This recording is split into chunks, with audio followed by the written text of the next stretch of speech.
From eastward west to northward south, come spend time in the Cosmic Salon. I'm niche, an audio companion as we slip into the liminal. Relax and sink in with an open mind, an eye for the curious and strange. Come, let go with me.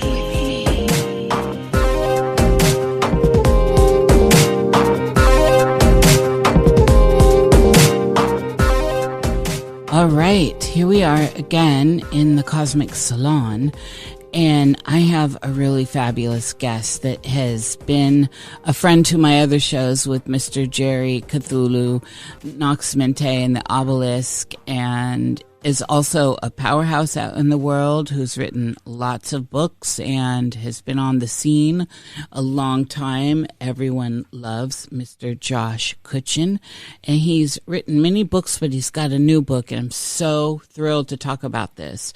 But some of the stuff he's done is, of course, we know he's a musician, but let's look at these books. The Trojan Feast, The Brimstone Deceit, The UFOs, Reframing the Deceit, Thieves in the Night, Wood Knocks, and there are volumes of that. Where the Footprints End, again, couple volumes there.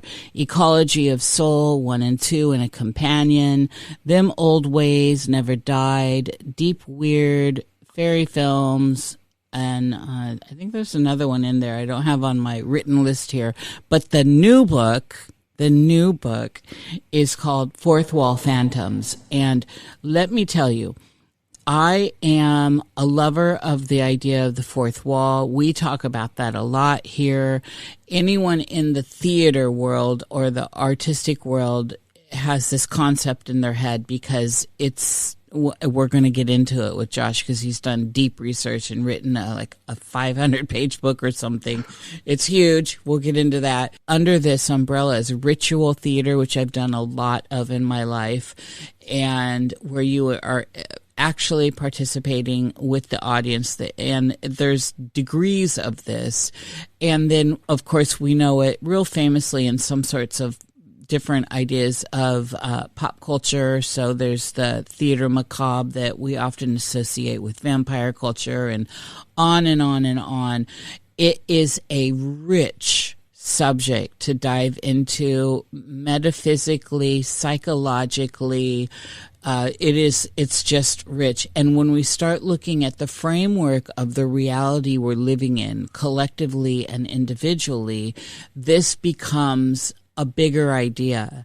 And that's where we talk about it and how we talk about it and why we talk about it at the salon here, at least, because it's one of my favorite analogies to use as we're traversing this terrain we're in, particularly right now, when everyone's talking about the simulacrum and the role AI plays and the deeper realities of the digital experience that's happening and facsimiles of reality. And what are you playing? Who are you participating with? Who are you? What are you? Etc. So Josh has, as always, done his work and created something masterful. And so I want to welcome you back, my friend, Josh Cutchin. Hello. Hello. It's thank you for that wonderful introduction. Yeah, it's kind of funny. You're talking about all the implications of the book, and I'm like, oh man, I still don't have a sense for how to even talk about this book because I haven't done many interviews on it yet, and there's always like sort of a learning curve for me. Like, how do I get my feet underneath me about what things need to be covered and not? So we'll sort of feel it out and explore it. But yeah, this is a project that sort of came to me, and when the muse says write, you just say, okay, I guess I've got to write this. So it came together pretty quickly. Let's start here. The artwork of this book, really, to me, so I don't know, but this is how I'm just reading it. We've got the muse moving through the writer there with the muse, the sacred muse energy. That's how I pick up on what's going on in that artwork. And what I feel as well is when the muse comes, you dance, because she doesn't always have to come. And It's inspired. It is something that is, all right, we are going to do something magical here, and I'm going to help you, or you're going to get this help from that energy, which we'll talk about. But let's start in with the artwork. Who did this? It's beautiful. That's a great question. What's going on with the artwork? Yeah, I mean, so there is a sense that I think the book in general speaks to, and the artwork certainly does as well, that we are not always in control of the things that we create, right? That we like to think that we are, but we aren't. And so I've made it a habit ever since I started publishing independently to set aside money for each project so that I could work with artists and people that whom I admire and whom I like, to actually have, real people involved in these sort of things, because it's so tempting nowadays to just throw an AI cover on it, right? Oh, don't get me started. So this wonderful art is drawn by Matt Festa is his name. He's a friend of my mutual friend. We have a mutual friend in Soraya Azkath who runs the Where Did the Road Go podcast. Oh, yes. And as I do with other artists that I hire to do my covers, I sort of give them a thumbnail sketch, not literally, but an idea of what the book is about, and I say, okay, and go. You have free reign to put it together. And so there were some things that I made sure wanted to get in there. I wanted to make sure that a lot of the different topics that are in the book got touched on, if only briefly, cryptozoology and parapsychology and ufology.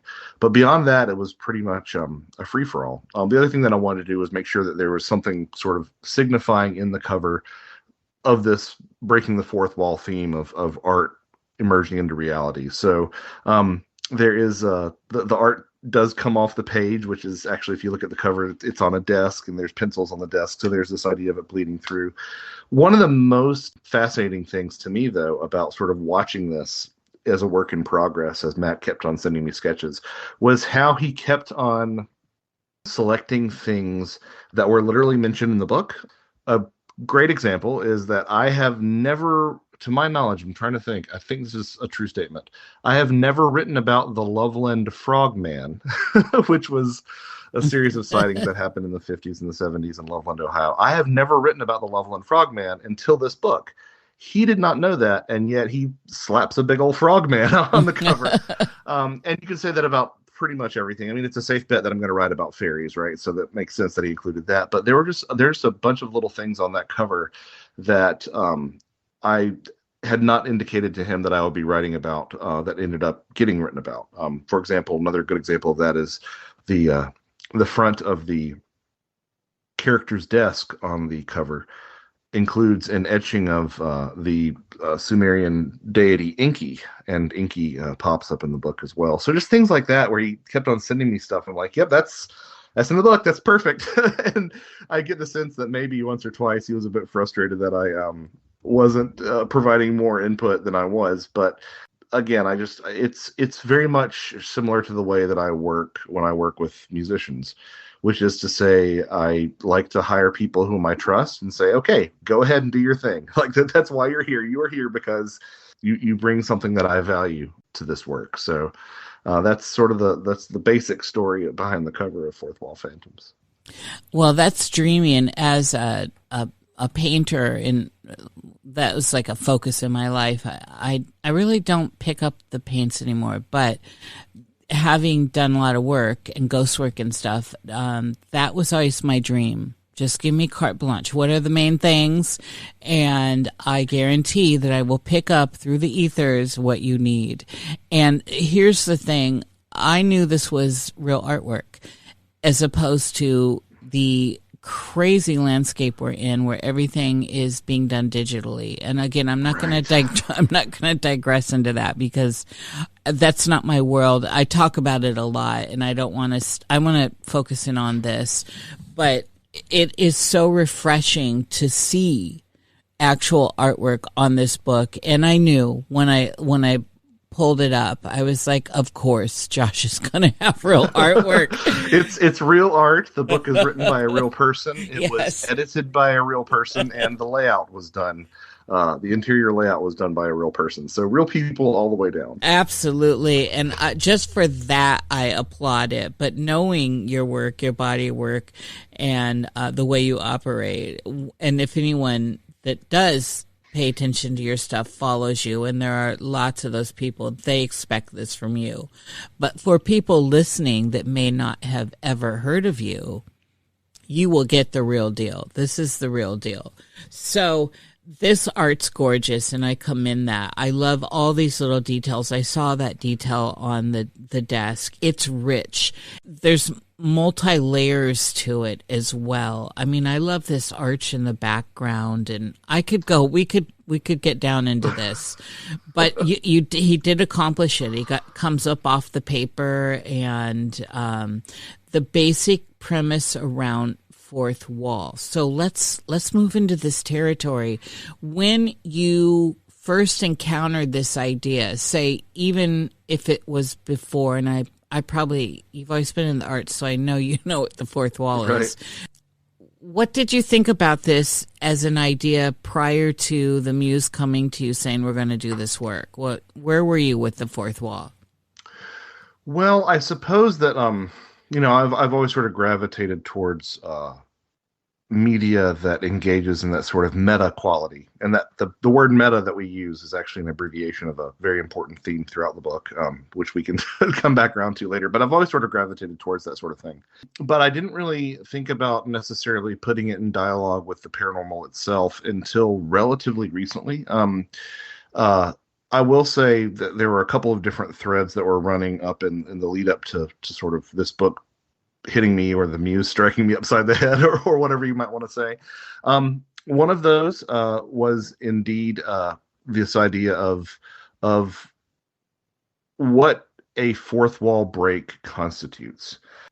And it was in one of those essay collections that you mentioned in the introduction of A Deep Weird by Dr. Jack Hunter, where I took a look at the ways in which high strangeness encounters seem to echo best practices of cinema, or rather, more accurately, they tend to violate those. They seem to deliberately be engineered to disorient, the sort of things that we would understand from surrealist cinema or from other moments in filmmaking where you intentionally want to disorient your audience. And that was my argument for this essay that I wrote for Jack. But in that essay, there's a digression that talks about this concept, which is where we get this abbreviation for breaking the fourth wall. Meta is actually an abbreviation of the term metalepsis, and that's the narratological term for this concept. And it is that idea of breaking the fourth wall. It can go in a lot of different directions, and I am not exaggerating when I say that there is an abundance of scholarship among narratologists about this very simple concept. There are different ways to interpret it. It can be top down from narrator to character. It can be bottom up from character to narrator. The characters can address the reader or the audience, the viewer. The narrator can do that. There are all sorts of different ways you can look at this. Crossover events, if you're familiar with those, or spin-offs of TV series. These all fall under this umbrella of metalepsis. But what occurred to me when I was writing that essay for Jack was that this idea of breaking the fourth wall, of looking beyond the frame of whatever reality you're operating within, was very evocative to me of this idea that John Keel proposed, which he called the reflective factor. And you might have heard it parroted, 1,000 different times since then, but it's this idea that if you look at the paranormal looks back at you. And that idea of like sort of crossing over, breaking that barrier, looking beyond this frame and having something look back at you seemed to me very much part and parcel of this idea of metalepsis in the fourth wall. So that was one idea that I sort of had, and I was like, there's probably something more to this idea. Over the years, I have noticed another sort of subset of paranormal accounts that I just haven't known what to do with. And in everything that I do, politics, religion, everything that I function as a human being, I always try to really sit down and interrogate what I think and what I believe. Like, are you sure you really think that, Josh, or is this just you operating from a position of comfort? And similarly, I feel the same way about my interpretation of the paranormal and the supernatural. Like, what things are you taking for granted? where can we push where there's mush? You know, do you really think this? What do you think? How does your worldview accommodate this factor or this story or this outlier? And there is a persistent subset of stories that people do not like to talk about. And they are these stories of fictional characters stepping into our reality, basically. I thought it was sort of a small subset. It's actually an enormous subset of stories. There was a book that was written last year, or maybe it was 2023. I think it was 2023, by this person named Chidambaram Ramesh, who talks about how common this is amongst authors, especially, of them interacting with their characters. Everything from a sense that characters want to do certain things in their work, all the way through auditory, what non-believers would call hallucinations, right? Auditory and visual hallucinations. But this idea that these characters are actually have an autonomy of their own and are interacting with us. And the more I look, the more that there's just story after story after story of people running into Muppets and cartoon characters and superheroes and all sorts of things like that. So I wanted to sort of, give those stories some love as well. So that's another thing that really ended up dovetailing and fitting nicely into this idea of breaking the fourth wall, because those are all fourth wall breaks, right? You've got a transgression from our media into our reality. But what else I wanted to do is I wanted to say, okay, well, if this is a thing, like if that's something that either reality has the capacity to do or we as human beings have the capacity to manifest, what does that say about these other disciplines of ufology, cryptozoology, parapsychology, the occult, religion, like all these different things that we talk about in this space? What can we learn from this possibility? And you wind up in very unstable territory. I towards the end of the book, I explicitly say, like, I am retreating from this because I don't know where I would go after this, because you do wind up in this space of, well, I don't know if it happened or not, but if people believe it did, then it did. And that's not necessarily the way I want to function as I live my life. But I'm very grateful for my journey through that territory. And I feel like I've learned a lot about the phenomenon along the way. So that's a very lengthy and long-winded explanation of what the book is about and how it originated. Well, you're welcome to be verbose here.